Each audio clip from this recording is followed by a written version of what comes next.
आमचे केस छोटे आहेत, तर अशा छोट्या किंवा लहान केसांची हेअरस्टाईल कशी करावी अशा बऱ्याचशा कमेंट्स येत होत्या. तर आज आपण बघणार आहोत अशा छोट्या केसांच्या 3 सोप्या आणि प्रत्येकीला जमतील अशा हेअरस्टाईल. नमस्कार, पुन्हा एकदा स्वाती स्टाईलमध्ये मनापासून स्वागत. आज बघूया छोट्या केसांच्या 3 सोप्या हेअरस्टाईल. पहिली हेअरस्टाईल. आता पहिल्या हेअरस्टाईलमध्ये मी पार्टिशन केलेलं आहे, सेंटर पार्टिशन केलेलं नाही, साईड पार्टिशन केलेलं आहे. तुम्हाला जशा आवडतील किंवा तुमच्या चेहऱ्याला जशा सूट होतील अशा पद्धतीच्या तुम्ही हेअरस्टाईल करू शकता. साईड पार्टिशन केल्यानंतर तुम्ही ही हेअरस्टाईल एकदा ट्राय करा. दोन्ही बोटामध्ये तुम्हाला असे केस घ्यायचे आहेत आणि एका साईडवरून तुमच्या डोळ्याच्या दिशेने खाली सरकवायचे आहेत. यामुळे तुमचं जरी कपाळ मोठं असेल किंवा तुमचे केस समोरचे पातळ असतील तरी सुद्धा झाकले जातील. त्यानंतर पाठीमागचे केस आहेत ते छान प्रकारे असे गोळा करायचे, कंगव्याने विंचरून घ्यायचे आणि त्यानंतर एका रबर बँडने केस सिक्युअर करायचे आहेत. आता माझे केस थोडेसे मीडियम लेवलचे जरी दिसत असतील तर तुमचे केस याच्यापेक्षा पण छोटे असतील तरी तुम्ही ही हेअरस्टाईल डेफिनेटली करू शकता, कारण या हेअरस्टाईलसाठी आपल्याला केस मोठे किंवा छोटे असतील तरी काही फरक पडत नाही. तुम्हाला अशी पोणी बांधून घ्यायची. पोणी बांधल्यानंतर पोणी अशी दोन्ही बोटांमधून लूज करून घ्यायची आणि व्हिडिओमध्ये दाखवल्याप्रमाणे दुसऱ्या साईडवरून ही पोणी तुम्हाला एक साईडला काढून घ्यायची आहे. बघा, अशा पद्धतीने तुम्ही करून बघा. तुमचे केस छोटे असतील तरी सुद्धा काही अडचण येत नाही. त्यानंतर राहिलेले केस आहेत ते तिथे थोड्या प्रमाणात फोल्ड करायचे आणि एका दुसऱ्या रबर बँडने सिक्युअर करून घ्यायचे. त्यानंतर हा फोल्ड केलेला भाग आहे तो जिथे आपल्या केसांचा गॅप उरलेला आहे त्याच्या आतमध्येच टाकून द्यायचा आणि त्यानंतर हे जे केस आहेत ते आपण जिथे पोणी पहिली बांधली होती त्याच्यावरून घ्यायचे आणि तुम्हाला एखाद्या पिनने हे केस आहे सिक्युअर करून घ्यायचे. फार तर तुम्हाला 2 पिन्स लागू शकतात आणि तुमची हेअरस्टाईल अगदी व्यवस्थित सिक्युअर होते आणि पाठीमागून असा लुक येतो. जरी तुमचे केस छोटे असतील, पातळ असतील तरी तुमचा आंबाडा किंवा बन आहे किंवा जो जुडा बांधलेला आहे तर तो इतका सुंदर पाठीमागून दिसतो. त्यानंतर तुम्ही डेकोरेशनसाठी अशा प्रकारचे फ्लावर्स, गजरे वापरू शकता. मी खालून असा फ्लावर्सचा जो गजरा आहे तो लावलेला आहे, खूप छान दिसत होता. आणि ही झालेली आहे आपली फर्स्ट हेअरस्टाईल जी की प्रत्येक मैत्रिणीला अगदी सोप्या पद्धतीने जमू शकते. आता बघूयात समोरून ही हेअरस्टाईल कशी दिसते ते. तर तुम्ही समोरचा लुक सुद्धा बघाल, अगदी अट्रॅक्टिव्ह हा सुद्धा लुक येतो.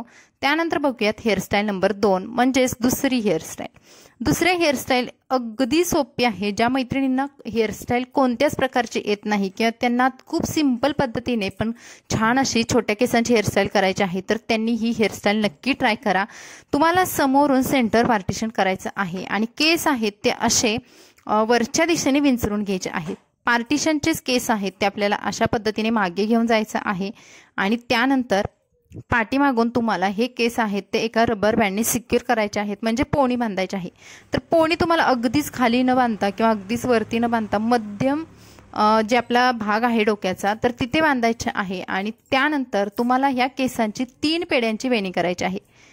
3 पेड्यांची वेणी अगदी सोपी आहे, पारंपरिक आहे. भरपूर मैत्रिणींना ही म्हणजे हेअरस्टाईल इतकी सोपी वाटेल की ह्या वेणीमुळे, कारण याच्यामध्ये आपण जास्त काही ट्विस्ट केलेलंच नाहीये. वेणी बांधल्यानंतर वेणीचं खालचं टोक आहे ते पुन्हा एका छोट्याशा रबर बँडने सिक्युअर करायचं आहे. आता ही झालेली आहे आपली वेणी. तर तुमचे छोटे केस असतील तर यापेक्षा आणखी छोटीशी वेणी येऊ शकते, याच्या पलीकडे काही जास्त फरक पडत नाही. त्यानंतर तुम्हाला ही वेणी आहे ती वरच्या दिशेने फोल्ड करायची आणि जिथे आपण रबर बँड पहिला बांधला होता त्याच्यातून अशी काढून घ्यायची आहे. बघा, आता अशा पद्धतीने केसांचा भाग तयार झाला. त्यानंतर ही वेणी अशी ट्विस्ट करायची आहे, म्हणजे या वेणीला आपल्याला पीळ द्यायचा आहे आणि हे केस वरती न्यायचे आहे. वरती नेल्यानंतर ते अशा पद्धतीने एक आंबाडा तयार होतो आणि ते पिन लावायचे आहे. तुम्ही 2 पिन सुद्धा लावू शकता आणि तुमची ही हेअरस्टाईल सिक्युअर करू शकता. खूप सोपी आहे, तुम्ही करून बघा. केल्यानंतर आणखी तुम्हाला सोपी वाटेल. आणि ही झालेली आहे आपली हेअरस्टाईल नंबर 2, ज्याला मी एका क्रिस्टलच्या गजऱ्याने अशी कव्हर केलेली आहे किंवा डेकोरेट केलेली आहे. आणि ही सण समारंभांसाठी किंवा लग्न कार्यक्रमांसाठी तुम्ही अगदी सोप्या पद्धतीने 1 मिनिटामध्ये सुद्धा बनवू शकता.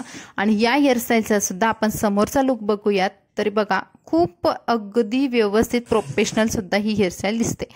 त्यानंतर बघूयात आपण तिसरी हेअरस्टाईल. तिसऱ्या हेअरस्टाईलसाठी तुम्हाला जर पप पाडायचा असेल, बऱ्याचशा मैत्रिणींना पप हेअरस्टाईल आवडतात पण काही मैत्रिणींना खूप उंच असे पप आवडतात पण केस पातळ असतात, छोटे असतात तर होत नाहीत. अशा वेळेस काय करायचं, समोरचे केस घ्यायचे आणि पाठीमागे एका रबर बँडने छोट्याशा सिक्युअर करायचे आणि हा रबर बँड आहे तो उचलून घ्यायचा आहे. बघा, समोरच्या दिशेने असा पुश करायचा आणि मगच तुमचा पप असा मोठा बनतो आणि त्यानंतर इथे दोन्ही साईडवरून पिनने सिक्युअर करून घ्यायचा. आणि हा पप तुमचा फ्लॅट सुद्धा होत नाही, कारण ज्या मैत्रिणींचे केस पातळ आहेत त्यांचं समोरून पप फ्लॅट होण्याचे किंवा खाली पडण्याचा पप खूप चान्सेस असतात, तर तुम्ही ही टेक्निक वापरा, तुमचा पप अजिबात हालत नाही. त्यानंतर पाठीमागचे केस आहेत ते छान विंचरून घ्यायचे नेहमीप्रमाणे आणि आपल्याला हे सुद्धा केस एका रबर बँडने सिक्युअर करायचे आहेत. आता इथे पोणी बांधताना आपल्याला अर्ध्याच केसांची बांधलेली आहे. तुम्ही बघाल जे माझे समोरचे अर्धे केस आहेत त्याच केसांची मी इथे पोणी बांधून घेतली. ही पोणी तुम्हाला ट्विस्ट करायची आहे. ही सुद्धा अगेन ज्या मैत्रिणींचे केस छोटे आहेत त्यांच्यासाठी ही हेअरस्टाईल सुद्धा अगदी व्यवस्थित वर्क करते. ट्विस्ट करून घ्यायचं आणि अशा पद्धतीने केस थोडेसे टाईट करून घ्यायचे. त्यानंतर खाली असे भरपूर सारे केस राहतात आपले आणि त्यांचं सुद्धा पुन्हा 2 भागामध्ये डिवाइड करायचं. आता ज्या मैत्रिणींकडे थोडासा टाइम आहे किंवा त्यांना थोडं वेगळं अजून काहीतरी हेअरस्टाईलमध्ये करायचं आहे तर त्या मैत्रिणी ही हेअरस्टाईल ट्राय करू शकतात. तर हेअरस्टाईलचे असे 2 भाग करायचे आणि दोन्ही भागांना 2 अशा वेण्या बनवून घ्यायच्या आहेत. तुम्ही बघाल अशा माझ्या 2 पोण्या झाल्या आणि त्यामधली एक पोणी आहे जिथं आपण मध्यंतरी जो रबर बँड बांधला होता तर त्या रबर बँडमधून ही एक साईडला काढून घ्यायची. अगदी याच पद्धतीने दुसरी जी पोणी आहे तर ती आपल्याला अशीच विरुद्ध दिशेने इकडून अशी काढून घ्यायची आहे. दोन्ही बाजूने अशा पद्धतीने आपण ज्या पोण्या आहेत ते काढून घेतले आणि हे केस असे खाली उरलेले आहेत. तुमचे केस जर छोटे असतील तर थोडेसे उरू शकतात, तुम्ही तिथेच सिक्युअर करू शकता. थोडे मोठे असतील तर वरच्या दिशेने न्या आणि थोडे रोल करा आणि पिन लावून सिक्युअर करून द्या. आणि ही सुद्धा हेअरस्टाईल खूप भारी दिसते, थोडंसं युनिक दिसते, वेगळी दिसते. आणि हा झालेला आहे आपला हा फायनल लुक. तर तुम्ही या तिन्ही हेअरस्टाईल बघाल ज्यामध्ये आपण खूप फक्त पिन्स आणि रबर वापरून केलेले आहेत, ज्यांचे केस छोटे आहेत, लहान आहेत त्यांच्यासाठी अगदी व्यवस्थित वर्क करतात. आणि ह्या हेअरस्टाईलसुद्धा तुम्ही बघाल समोरचा लुक किती सुंदर आलेला आहे. तुमचा पप आहे तो फ्लॅट होत नाही. तर यामध्ये तुम्हाला कोणती हेअरस्टाईल जास्त आवडली आणि आणखी कोणत्या हेअरस्टाईल बघायला आवडतील कमेंट्समध्ये नक्की सांगा. व्हिडिओ आवडला तर प्लीज लाईक करा, चॅनलला सबस्क्राईब करा. Bye bye.